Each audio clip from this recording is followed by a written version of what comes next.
Welcome to Life Conversations with Senior Helpers, the podcast that takes you on a heartfelt journey through the art of aging gracefully. Join our hosts, Christina Chartrand and David Chandler, as they engage in candid and compassionate discussions about both the joys and challenges of growing older. Tune in to gain valuable tips, expert advice, and essential resources that empower you or your loved ones to embrace the beauty in every stage of life. Let's embark on these enlightening conversations together. Here are your hosts, David and Christina. All right. Hello, everyone. This is David Chandler and Christina Chartrand again for our next episode of Life Conversations with Senior Helpers. This episode, we're going to be talking about fall prevention, and September 18th through the 22nd is Fall Prevention Week. And Christina and I are going to share a little bit about some of the things that we've experienced with our own parents and falls happening. We're going to talk about some common myths around falls and some strategies for you to take and help your loved ones to help prevent them from falling and keep them safe at home. Yeah, this is a really great topic for us. I think it's something that here at Senior Helpers, we honestly deal with on a day-to-day basis. So many of the clients that we care for have had some issue around falling. And so I think it's a really important topic to talk about. You know, David and I were saying earlier that I had about 7 months ago, I fell walking my dog and have a compound fracture and needed surgery. But 7 months later, you know, I'm up and about, I'm fine, you know, and that I'm still young enough that I'm going to bounce back pretty quickly.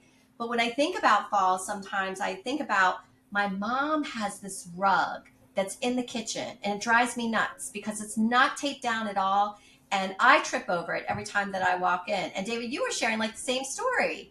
Oh, yeah. I was just back home with my parents a couple weeks ago, and our whole family was there. And my sister, who's like 5-6 months pregnant right now, they've got rugs all over their house, and she almost tripped over the rug.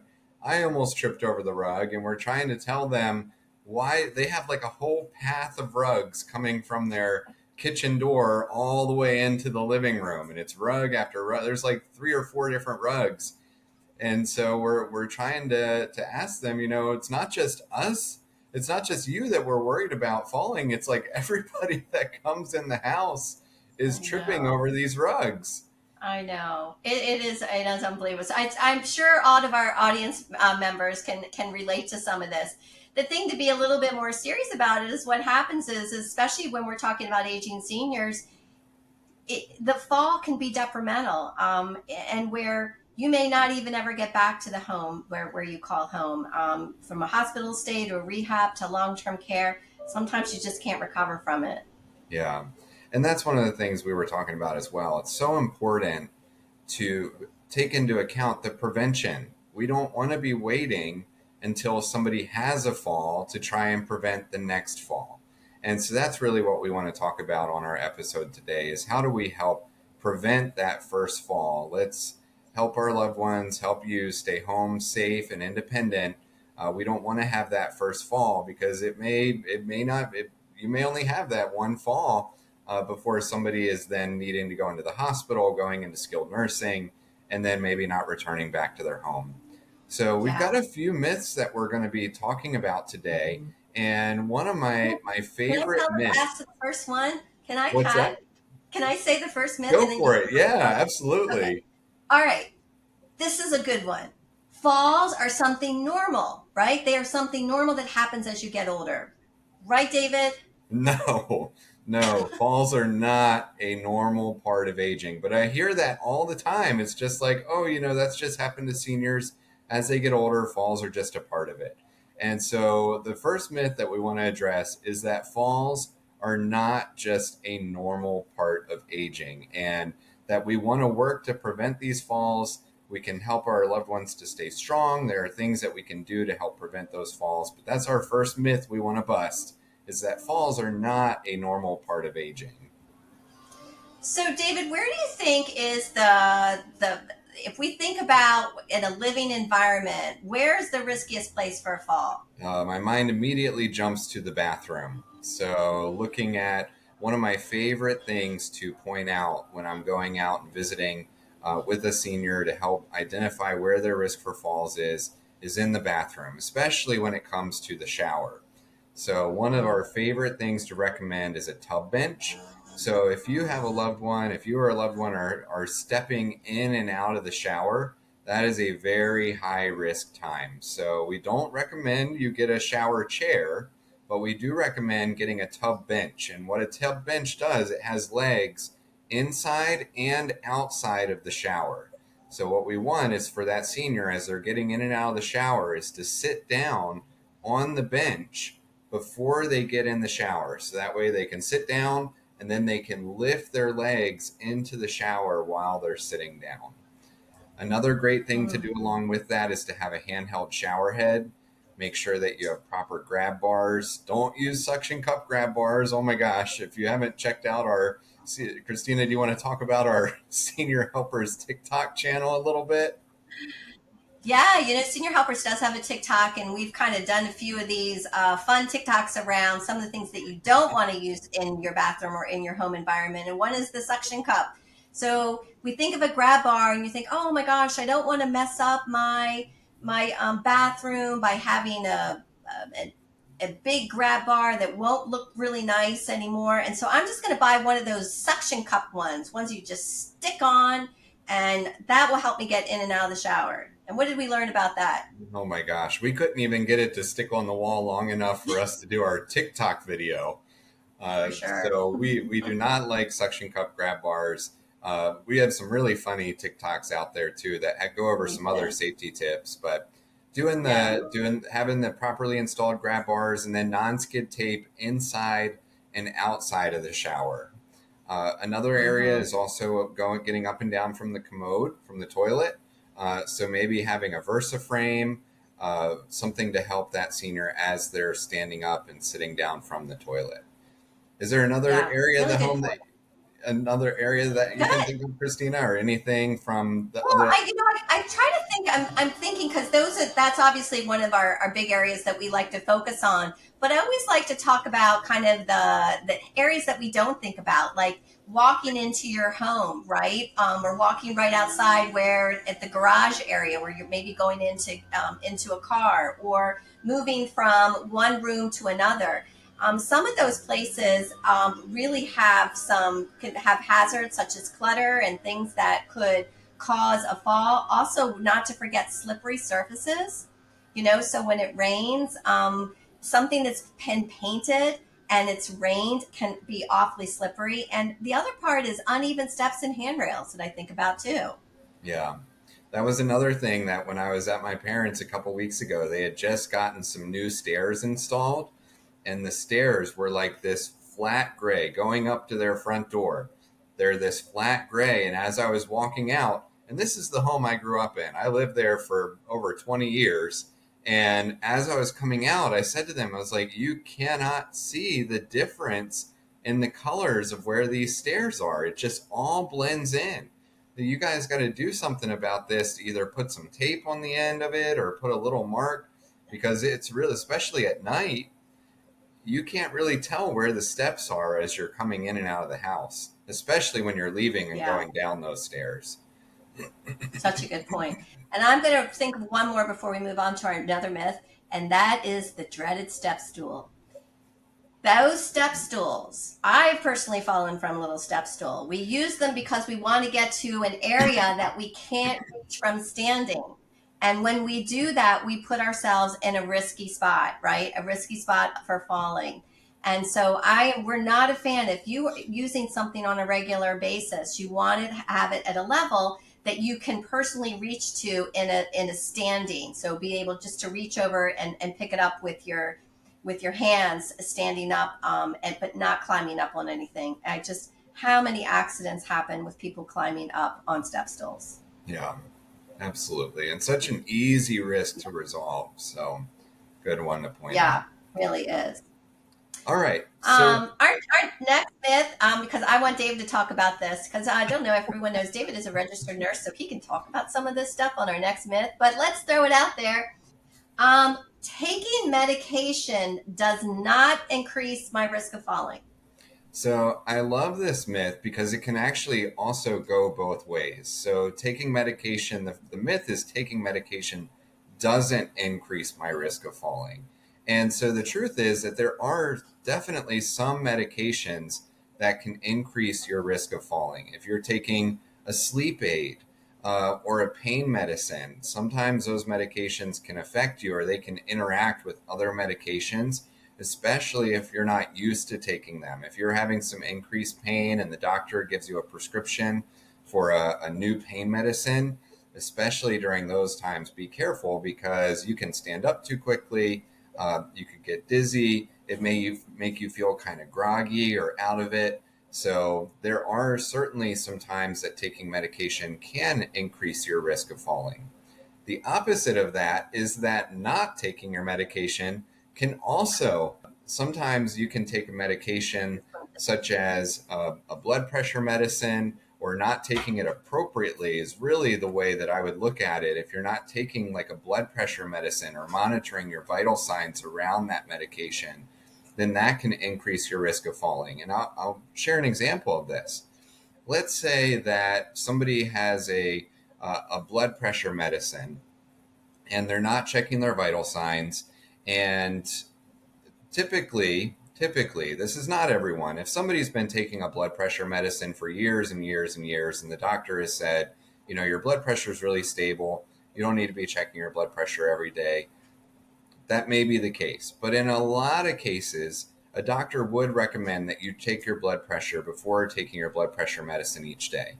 So let's say one morning you wake up and your blood pressure is, you didn't have enough to drink the day before, you're a little bit dehydrated, and now your blood pressure is like 100 over 60. Normally it's 120 over 80, but today you wake up and it's 100 over 60. You don't check your blood pressure, and the doctor may have said, if your blood pressure is that low, hold your medicine for that day. So if we're saying hold your medicine for that day and you still take it, then that your blood pressure could then drop after taking your medicine. And that's what it's supposed to do, right? Your blood pressure medicine is supposed to help keep your blood pressure lower. And so now your blood pressure drops to 80 over 40 because you went ahead and took your medicine even when you shouldn't have. And you may go into the bathroom and you stand up too quickly. Then if any of our listeners have ever, if you've stood up too quickly and you kind of notice your vision goes a little bit dark, maybe you start to see some stars. The fancy medical term for that is orthostatic hypotension, which means that when you stand up too quickly, your blood pressure can't keep up with that sudden change, and your blood pressure drops. And so if your blood pressure is too low and you stand up from the bathroom, or you go to get out of bed, you go to stand up from the couch, and your blood pressure drops and you have a fall, we may look at that and think, oh, well, they need safety. They need a rail there to help them from falling in the bathroom. It's actually not the rail. It's not a safety risk. It's actually a risk related to taking your medication appropriately and checking your vital signs each day and writing them down, taking them to your doctor, so that way your doctor can also observe those trends. Yeah, it sounds like, we run into this a lot when we're out doing our client assessments, is that just not really understanding how to manage the medical condition, which ultimately is what's causing those falls. So Yeah. you really bring up a really great point, David. Yeah, and the most important thing with that is to go talk to your doctor. Talk to your doctor, ask them, should I be checking my vital signs? And what are those parameters around my medications that I should be watching for? So that way you know when to call your doctor if your vital signs are outside of those parameters, or something like your weight may be changing. Any of those things, the doctor can help you to understand when you should notify the doctor to help prevent falls. Really good information. So, David, do we have one more myth? We do. We have one last myth that we're going to talk about, and this one's a challenging one. So this one is, I don't need to talk to my parent, spouse, or other older adult if I'm concerned about their risk of falling. It could hurt their feelings, and it's none of my business. Oh, I have run into this one. Mhm. So doing our at Senior Helpers, we have what we call our life profile assessment, and I did a life profile assessment on my mom, who's 84 years old, and wanted to evaluate the safety risk and needs and her level of independence in her apartment. And so some of the things that I noticed were things around potential falls. One was that rug I was telling you about. One was getting in and out of the house, the safety latch on the screen door. It closes really fast and obviously could hurt and could fall. And there were several other things that I noticed when I was doing the assessment. So I did a debrief with her. Did she want to hear this, David? No. Oh, did I want to talk about it and ruin our wonderful time together? No. No, I didn't. I didn't. I didn't want to, honestly. So what I found is that I decided to give things in little bits versus giving a laundry list of all the things that needed to make a change. I realized that there were definitely parts of her apartment that there needed to be made changes. And what I did is I kind of picked one at a time. I looked at the riskiest at first and then started, as time went on, I started noting some other things, but trying to do it in a way that where she feels in control of it versus me telling her like a child, this is what you need to do. Yeah. And I think That's one of the really, things that helps me. yeah, and it's not a fun conversation, but I think taking the time, I think you brought up a really good point to just bring up one or two things at a time. Don't try and address all the safety risks at once, but point out the ones that are the highest risk areas and then kind of work your way down. And I think sitting down and having that conversation, not just like you said, as a child to a parent, but presenting it in a way of saying, look, I really care about you. I love you. I want you to be safe. Can we address this together? Because I don't want you to be in the hospital. I want you to keep your independence. And that's what you want Right. too. This is what we're wanting to address this because of wanting to keep you out of the hospital, keep you independent. You don't want to lose your independence. So, what can we do to work Right. together to make that happen? Yeah, for sure. And I think and you kind of brought it up when you were talking to your parents about it, is that it's not only just a risk for them, it's a risk for anybody else Oh walking my in and out of the gosh. house, right? Yeah. Yeah. So sometimes just kind of making it point, but allowing them to kind of make that choice. When I was talking about the screen door and the catch on the screen door that would just slam shut, and just imagine you're holding a load of groceries, you're trying to turn the key of the door, and you're holding on the door at the same time. And that's an absolute risk for a fall there. And I remember talking to her about it, and she's like, "Oh, no, I'm fine." I visit a month later, and I noticed that it was gone. The safety latch, the door still catches, but it doesn't have the safety or that safety catch. And I said, "Oh my gosh, look, the door! This was so much easier for me to get in." She's like, "Yes, I had maintenance come and change it." So sometimes just giving them a little bit of time to kind of think through it on their own and make that choice sometimes can help as well. Yeah. Absolutely. Yeah. One of my Well, wow, favorite things. this was really good. One of Okay, my go ahead. favorite things too is that one of the things we've started doing at Senior Helpers is implementing a center of excellence. And so a number Mm. of our offices now have a training area that we use for our caregivers to go in and help identify these safety risks around the home. And I remember I was up in Milwaukee recently at our Milwaukee office, and we went around and Yeah. we were doing an exercise in the center of excellence, going through it. It's like a real life apartment that's set up just like a senior's home that you would walk into.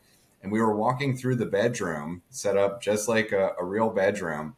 And I almost tripped over the comforter they had purposefully pulled the comforter down. It was laying on the floor. And so when I went to walk around the bed, the comforter was there on the ground. And so I love those opportunities to go and do some training and learn about some of the other ways. And do you want to talk any more about our Center of Excellence before we wrap up? Yeah. Before we wrap up, so our Center of Excellence, creates a realistic space for our caregivers to practice. And so instead of kind of just being in one big space with some durable medical equipment to practice how to get somebody in and out of a chair or to walk somebody down a corridor, is what we do is we want to create what a normal space would look like. And so in a normal space, you're going to have things in the way. You're going to have clutter. You're going to have an ottoman. You're going to have a coffee table. You're going to have all the knickknacks. You're going to have paper on the floor, newspapers or books or things that end up on a floor. And like the comforter you were talking about. And by doing that, we were able to show where some of those, what we like to call hidden risks, not your typical risks, really can happen, and help our caregivers begin to identify it so that they can help create bigger pathways and people walking around, and help people learn how to maneuver, make bigger spaces, and help people maneuver around a space. Awesome. Well, this was great, David. Yeah. It was a lot of fun. So Looking forward to our next episode, where we're going to be talking a little bit about Alzheimer's and how to help our seniors and loved ones that have that diagnosis, and how to also help them a little bit more specific, looking at environmental risk factors and how to support our loved ones that have that diagnosis. Yeah. So we hope you took away a few little nuggets that you can take back to your loved one, or take back to your training that you're offering with the people that you're working with. And we look forward to seeing you next time. All right. See you soon.